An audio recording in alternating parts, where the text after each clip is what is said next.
Hi, in this tutorial I'm going to show you how to change site meta description in Joomla. So if you have site installed on Joomla, you need to log into administrator panel, and after that you need to go to system settings.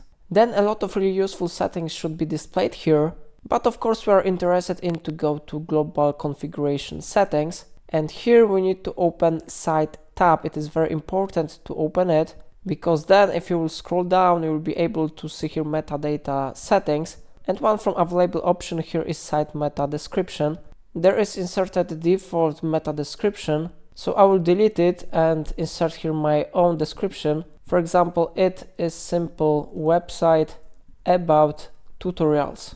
Okay, so if you have inserted here your own description, you need to click save button, and after that configuration will be saved. And how you see our description is visible here now. So how you see it really works. If I helped you, remember to like this tutorial and subscribe my channel. Please let me know in comment if it's a problem.